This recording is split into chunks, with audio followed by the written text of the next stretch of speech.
Cat of Noble Team wasn't just killed, she was assassinated by an unknown elite. Well, I looked deeply into it, and it may be that this elite was responsible for other members' deaths of Noble Team, and may have been seen multiple times throughout Reach's story. There is a lot going on here, more than Cat simply being shot. Let's break every part of this scene down. It's gonna be a fun one, guys. Today's video is supported by Audible. Get a free Halo audiobook linked down in the description. Cat, or Catherine, was a Spartan 3 commando and was Noble 2 of Noble Team during the fall of Reach. During the siege of New Alexandria, the team was ordered to destroy Sword Base by keeping Dr. Halsey's data from falling into enemies' hands. The team would be forced to scramble from the building as a Covenant cruiser unexpectedly began glassing their block. They took elevators down, where Cat would admit that it was her first glassing, and then would suggest a fallout bunker on sub-level 2. The first elevator that came down was with Emil, Carter, and June, and they would safely make it across an open hole in the ceiling from the city block above. Then Noble 6 and Cat would then run across, and that's where a Sinkili Field Marshal and a Phantom overhead would shoot Cat clean through the head with a needle rifle, instantly killing her. But the thing is, Cat wasn't just killed, she was assassinated. It was obvious that Noble Team was targeted here, or more specifically, Noble 6 was targeted by the Covenant. But that's a part of a bigger theory that we're not going to get in today. But what we're going to talk about today is exactly what went down here. Priority 1.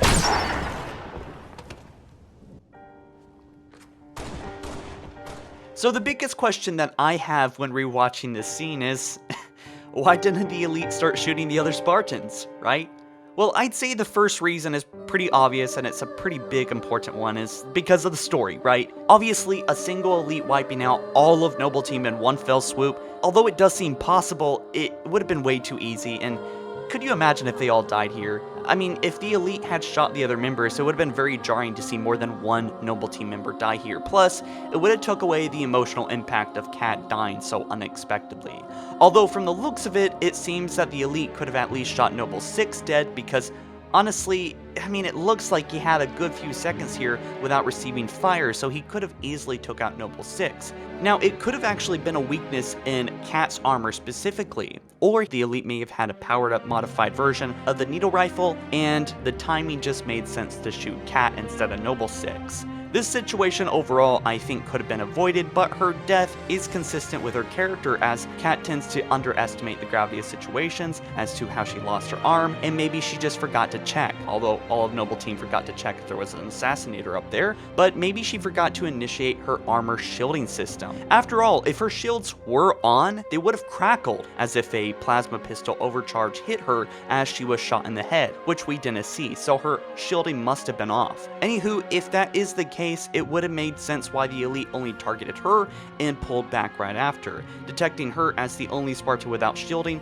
would make sense why he would aim for her head. Another explanation is the excess radiation from the nearby Covenant glassing maybe shorted out her shields, and she didn't think it was important to tell anyone or to even make sure that there wasn't someone aiming at her. Although the Covenant glassing could have shorted everyone's shields of Noble Team, well, I think that she maybe just made sense with the timing, right? Or, one last theory, this elite was stalking them and slowly picking them off and causing trouble for Noble Team, and had planned all of this and anticipated them to go out this corner. Maybe he started the glassing to maybe weed them out. That's all I have on this part of the actual shooting of this scene, so let me know your own thoughts down in the comments below. So how did they even know the Spartans were here in the first place?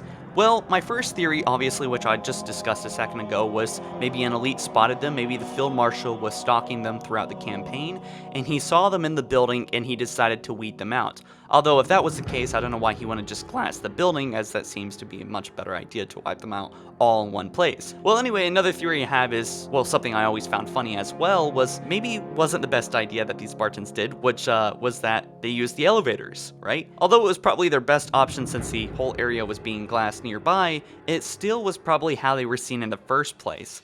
I've always wondered why in the lore did the elite ship pull back here, right? Once he already had them, why didn't he just start unloading them? Why didn't the elites just jump out and start killing them all? Couldn't they attack these Spartans more?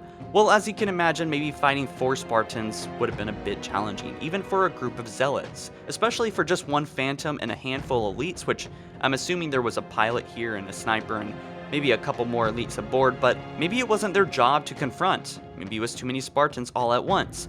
Maybe they just thought it was good enough to just take one out and leave. And they may have actually told Covenant forces that Fort Spartans were located by this fallout bunker, which would leave them trouble off screen. We don't really see or hear any of these things that I'm saying, but we're kind of left making these kind of assumptions because we quite simply don't know. Or perhaps the reason the ship pulled back was to avoid the incoming glassing, and they only had time to fire out one Spartan. Now, of course, we have to ask, who was this elite? Who was the elite that killed Cat of Noble Team? Well, some people have the theory that this was actually the Arbiter, or at this time in lore, known as the Supreme Commander, the Elvadam of the Covenant. For one, I don't think that's likely at all because, well, Supreme Commanders wear different armor than this, elite here that killed Cat. Plus, I don't think that it's very likely because the chances of that happening are very slim. But also, they'll prefer ground combat, plus it goes against his character. I don't think he was the one to snipe someone and then run away. Plus, we already know that it was a Field Marshal Senkili from the looks of it, and Thel was a Supreme Commander leading the charge on Reach. We're not going to get a backstory on this elite or a name, but it was certainly a Field Marshal. And a Field Marshal's role in the Covenant was to order and command large-scale ground forces, such as planetary invasions, like the one on Reach. Field Marshals actually outrank generals. They have ultimate authority over a battlefield, but despite their importance, they're often seen on the front lines of important combat, such as both in Cat's death and others. They often lead strike teams that take down important targets in combat, such as commanders or Spartans like Noble Team. Now here's where things get really juicy. This elite may have been responsible for not one, but two Noble Team deaths in the games, and maybe more indirectly. In fact, this Field Marshal may have been hunting down Noble Team, or Noble 6, throughout the entire game, and then finally succeeding with Noble 6's death. Now this is all speculation of course, but this unnamed Senkili soldier, Field Marshal, may have been in the end that also killed Emil, stabbing a sword through his chest. So not only did he shoot Cat, but he also killed Emil. At Emil's death, we can see a phantom float by the Mat gun, which it just seems like a very specific attack, a very specific assault, something that some very brave Senkili would do, to face a Spartan with only two soldiers, and that's when he would come up and ambush Emil, stabbing a, sword through his chest. And that's when Emil would serve this Field Marshal justice by stabbing him in the neck, presumably killing him, John Forge style. Now it's kind of funny, honestly, it's kind of like Emil was saving this knife for his jugular. This Field Marshal may have actually appeared in the very beginning of the game as well, leading a strike team specifically against Noble Team, as with the conflict with the civilian woman. Although this elite very likely died by the neck injury caused by Emil's passionate swing of death, it's undoubtable this elite would have been elevated even more in the view of the Covenant leadership, killing not one, but two Spartans, and maybe even more indirectly by sending forces after Noble Team, would have certainly earned him great honor by the prophets and all of his kin. A celebration would have certainly been in order, which he would probably get very high in, and likely would have been, directed to mate with others to spread his superior talent of killing Spartans, and been rewarded with some esteemed title, and maybe a 2019 Mercedes. So people say that Cat's death was poorly written, which honestly, I don't know if I agree or disagree with.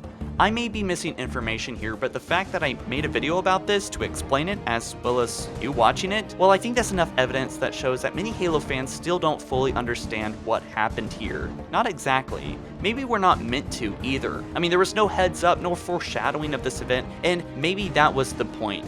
Cat dying during what was meant to be an innocent, unexpected moment of no combat. One of these super soldiers, these demons, was assassinated, showing the reality of warfare, that even these super soldiers did not die in awesome sacrifices, that they just kind of died like anyone else, and that really brought us back to Earth, that humbled us, and it showed that, yeah, these Spartans are also in danger, and I think that was the whole tone of this game. So Cat's death, in a way, could be seen as the best death in all of Reach because, well, it showed how helpless the UNSC and humanity was against the Covenant overall. Now, I like my wild, borderline insane Halo theories as much as the next Halo fan, but Cat's dead. Yeah, she's totally dead. She was shot right through the back of the head outside of the jaw. So another question here is, where did Cat's body go? Well, the very last shot we see with her body and Noble Team is with June dropping a blue flare to hell a pelican, which we see in the background coming towards us. It's actually hard to notice, but it's likely the pelican that brought Noble Team to the next rally point about 3 days later to Sword Base, which needed to be destroyed of course. And during the drop-off, they would take Kat's body probably to an escaping vessel that left the planet and somewhere else in the galaxy had a proper Spartan funeral. Although it's hard to say what happened with her body or if it ever had a proper funeral because, well, humanity was pretty busy at this point, you know,